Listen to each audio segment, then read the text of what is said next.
create a motion capture avatar using a Microsoft-Rocketbox avatar. To get started, first navigate to the Microsoft-Rocketbox avatar library available on GitHub, clicking on Assets, and then on Avatars. Just pick Professional, Military Person. To download this avatar, I use downget.github.io. So select the URL of the avatar and just drop that, paste it into the input field and download. That will create a zip file, which you can download to a folder. So I've created this Rocketbox avatar folder, and I will just download or save the zip file there. So once the file is completed downloading, you can just extract it to that folder. You can delete that. So navigate into the new folder, and under export, you can see the FBX. Okay, so now that we have the FBX, all that we have to do to create the avatar for the APS SDK is just open it in Blender and save it as a Blender file. So I recommend using Blender 2.92 or above. You can use Blender 2.79, but just be consistent all the way through. So I'm going to open Blender. The first thing you should do is delete everything from the scene. Then go to Import FBX and paste that path in, and then just select that FBX. Now, before you import it, make sure that you set the options for Force Connect Children and Automatic Bone Orientation. If you don't, the armature will look a little twisted up. So we'll import the FBX, okay? And that's basically it. There's nothing more that we have to do to it. Just save this blend file. Save it to the same directory. Be consistent. So military mail 03.blend. Okay, save that. We no longer need Blender to be open, but now we have this new military mail 03.blend. Okay, next step, start a Unity project to create the avatar for Unity. I'm going to create a new Unity 2019 project. Any of these would be okay. I'm going to name it Rocketbox Avatar. Create that.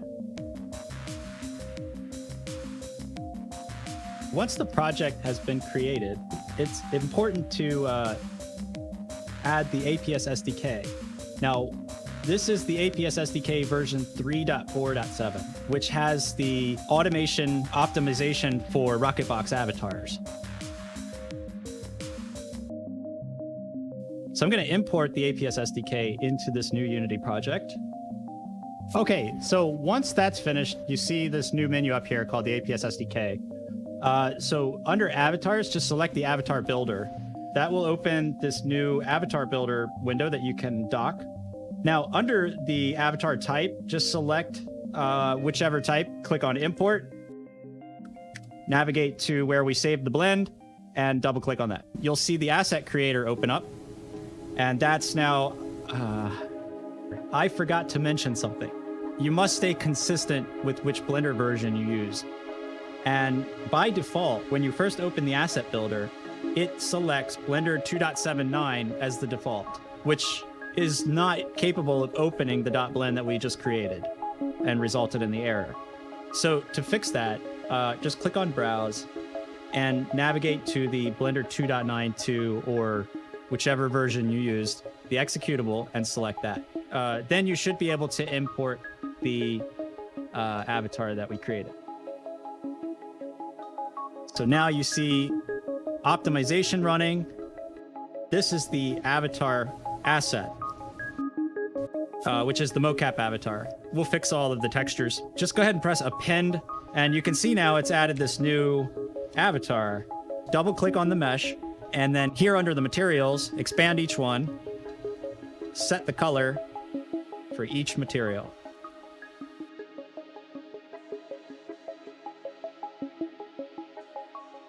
Now, go ahead and press play in the editor, and it looks fine. There's only one last step before we can use this avatar for motion capture. Select the armature, add the HMD eye target, and just align that. This is a reference point for the VR alignment. And that's it. Now, just make sure that you click on Rebuild Avatar Asset. Okay, that's it. So to copy the asset bundle into the mocap assets, just click on this button. Copy that from this folder to this folder. So you can see now it's included with all of the other avatars. Okay, so now that I'm in VR, well, let me grab my VR headset real quick and put that on.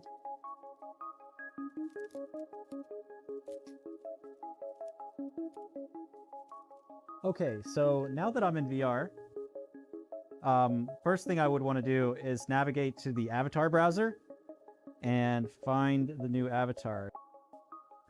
Looks good. Activate it. Okay, I'm just going to stand in T-pose and press the two B buttons on the controllers. So there we go. This is just a quick test. I don't have full body tracking or anything on. I'll try to do that in the next one. But let me go ahead and do a quick recording.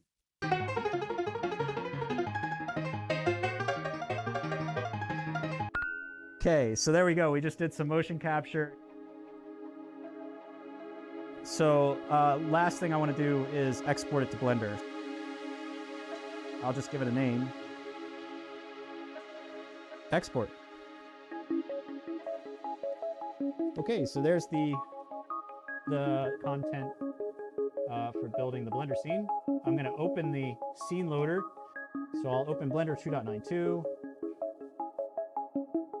and open the scene loader.blend. Run the script.